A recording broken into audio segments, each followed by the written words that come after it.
Hello everyone. Today we're going to be taking a look at a vintage portable dishwasher. This is a Kitchenaid Superba portable dishwasher by Hobart.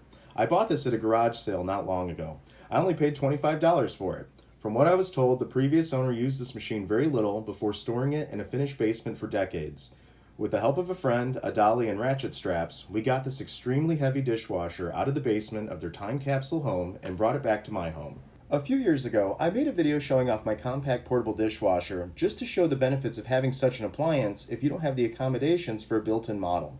While I really liked that dishwasher, it was very basic and had some design limitations. I've wanted a vintage portable model for quite a while now, and I'm so happy to have found this one. There's a ton to cover here, so I'm going to try my best to explain all its cool and deluxe features, and I'll load it up with a bunch of dirty dishes and we'll see how it cleans. These vintage KitchenAid dishwashers were extremely popular in their day and often regarded as the best option available. According to the literature I received with the machine, it was purchased in February of 1977. KitchenAid sold several different models with different features, and at the time, the Superba was their top-of-the-line model with the most overall deluxe options and cycles. So back in 1977, the original owner went all out and invested in KitchenAid's very best portable model and opted for a color that KitchenAid called Golden Harvest. While I'm sure there are plenty of decent dishwashers available today, this is definitely one of those they don't make them like they used to appliances, featuring build quality you won't see today in new products, period, and cleaning performance you likely won't be able to find either. Shortly after getting the dishwasher home, I cleaned the unit up and ran a few test cycles with a few different products to clean and sanitize the inside. It works perfectly, but I did notice the cycle select buttons felt somewhat mushy.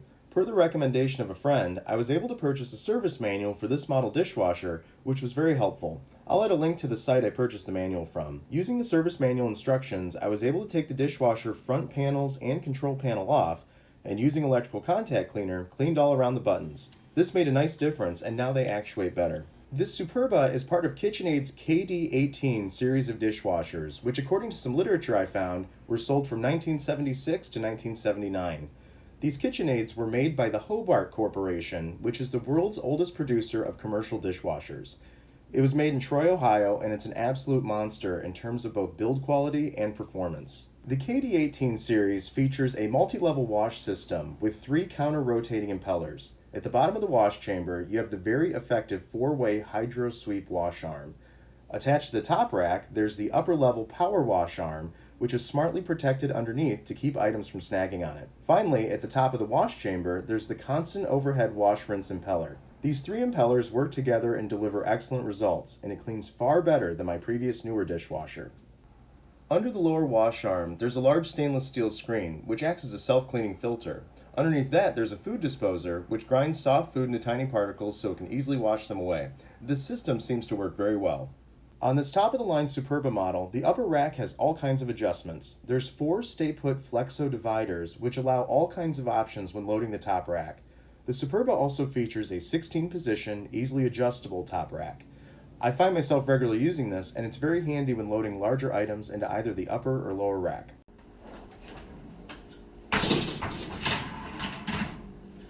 Alright, now it's time to start loading this thing. So we'll see how long this takes, and the rule I've set for myself is that I'm only going to get the large food bits off of stuff if I'm worried about it getting stuck in the bottom of the dishwasher. Otherwise, the stuff's going in untouched. So there's going to be a lot of nasty dishes in here, actually. I'm looking at what I've got here. A lot of it's pretty gross. Okay, that one's really bad. So again, I'm going to leave this in as is. I saved all these up just for this. Alright, so then I've got a couple pots and pans. Look how disgusting those are.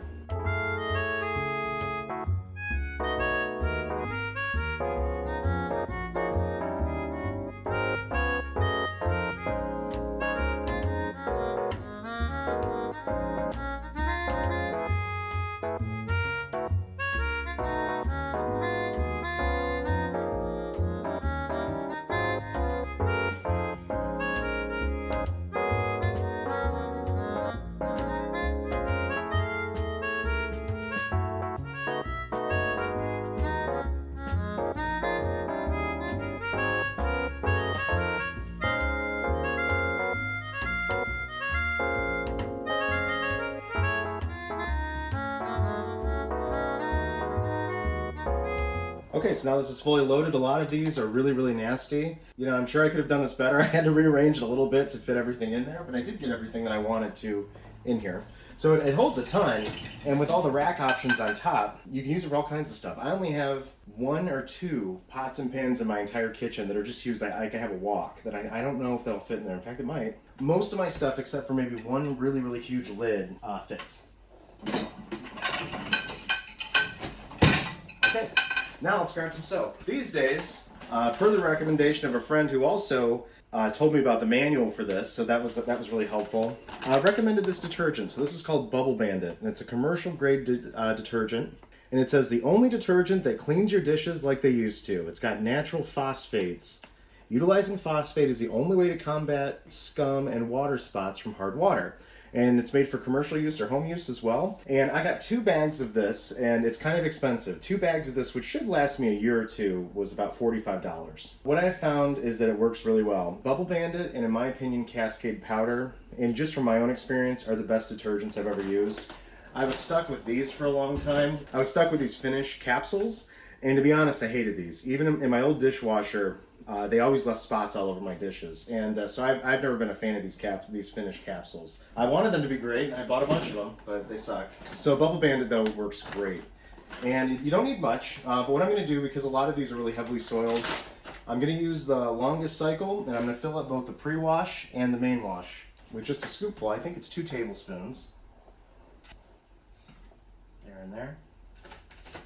And then you just close these up, and then timed with the cycle, they'll open up, when they need to. I'm going to do the longest cycle on this, which I think in the manual says is about an hour and 30 minutes, maybe an hour and 40 minutes. It's longer than it seems like, but most of the cycles for this are actually really short. Setting this up is really easy. On the back of the dishwasher, which is off camera, you've got your connection, and it is it's a quick connect. It connects really easily. You just push down on that collar, connect it to the faucet, and let it go. Hopefully you can see that. There you go. And then you set the temperature of the water.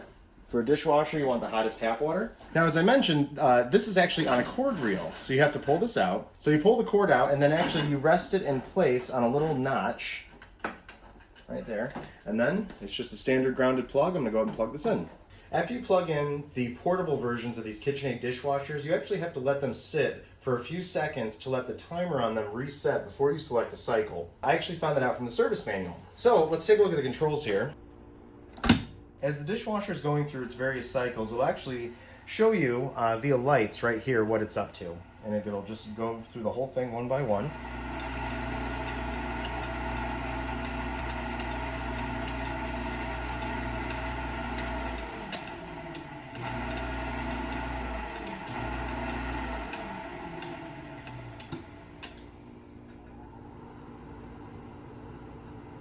Now I'm going to go through the wash cycles. First, there's the normal wash cycle, which is meant for daily use. The soak and scrub cycle is the most thorough on the KitchenAid, and the one I use the most, as I often wash pots and pans along with regular dishes. For this cycle, KitchenAid recommends you fill both the pre-wash and main wash detergent compartments. The Sani cycle is the same as the normal wash cycle, except that during the final rinse, the water is heated to 180 degrees Fahrenheit. The rinse-hold cycle is meant to be used between running main cleaning cycles. You put the dishes in, run this cycle, and it will help prep the dishes by running one quick cleaning cycle, leaving the dishes wet. No detergent is required, and the cycle is only 6 minutes long. After running the rinse-hold cycle, this light will appear to let you know the dishes haven't been completely washed. In my opinion, this cycle makes much more sense in the built-in versions of this model. I imagine users probably didn't go to the trouble of setting this portable dishwasher up just to run this short cycle. The plate warm cycle just runs the dry cycle. It's meant to warm clean dishes for serving hot food. Finally, there's the cancel drain cycle. At any time you can cancel a cycle and the dishwasher will drain out the water in the wash chamber and come to a stop. With any cycle, you can run the energy saver option. The energy saver turns off the heating element used to heat the air during the dry cycle. KitchenAid claims this cuts the energy use of the machine in half. I tend to ignore this feature as the heated dry cycle is very effective. Lock it. Soak and scrub. It's already filling up and I can hear it spraying the dishes.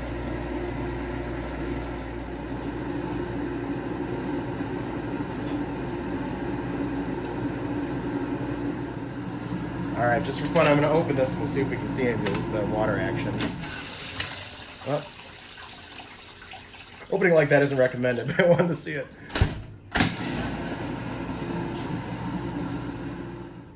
Well, now it's doing the soak part of its soak and scrub cycle. Just the pre-wash of this cycle is about 45 minutes, and then it's going to kind of fairly quickly go through the rest of it.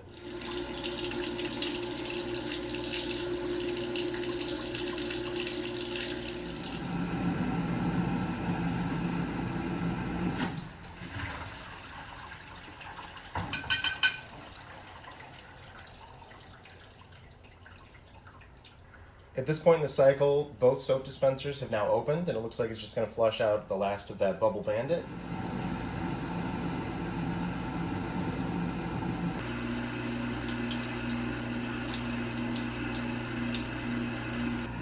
The Kitchenaid has now just started its rinse cycle.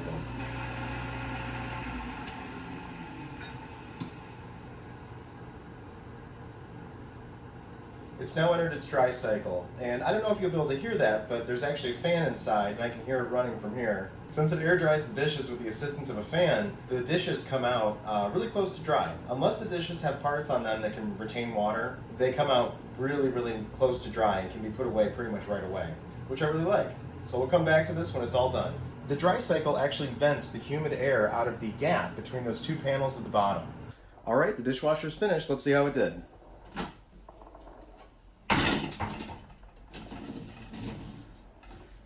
Oh, we can see everything. Just gonna go through these. This bowl was really bad and it looks fine now. Actually looks perfect. That's great. That as well. That's for coffee filters. And another bowl that was pretty bad. Well, actually this one wasn't too bad, but it looks great, nice and clean and sanitized. All the stuff's still pretty hot. And this coffee pot looks, I mean, it looks brand new. You know, the stuff does come out really close to dry, but that did have a drip of water on the top because there's kind of like a lip here, but that's okay. No big deal. That looks great. This is an excellent little food chopper that I use all the time. It's great for dicing stuff quickly. Those are the blades for it. It pushes stuff through into this little plastic container underneath. It's awesome. Like I said, I use it all the time, and I'm glad it's dishwasher safe. Utensils, the spatula looks great. This knife came out nice and clean. More utensils here, nice and clean. There's a little bit something on that one, but no big deal. This is even dry completely on the top. A lot of times these will retain a little bit of water. My old dishwasher did that every single time, but these are all dry on top. I should probably use some Goo Gone and get rid of that sticker residue. But on the inside, that's nice and clean. Same with that one. One or two of these had a really bad coffee ring and stains, and then they're all perfect again, so that's good. Just kind of like a serving spoon. It's very, very clean, perfect. This recently used for cooking, and this was completely caked up on the inside. And it looks great again. That's it for the top rack.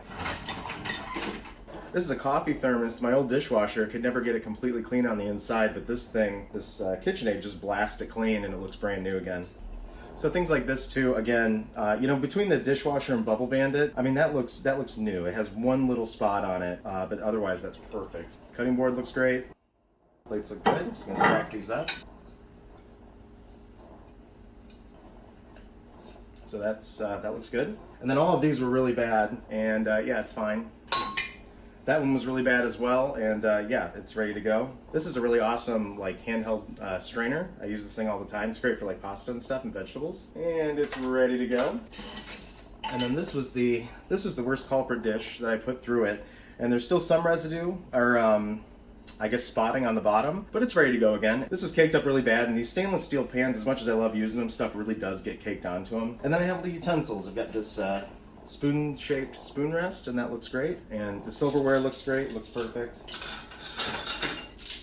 Some of these are really bad. I didn't do anything to these before I put them in, and yeah, they look great. Various little knives, those look fine. So again, the results you get out of this thing are amazing. Like I didn't do anything to these beforehand. I just threw them in the dishwasher. Just made sure there's no big food bits, but that was it. And yeah, it all looks great.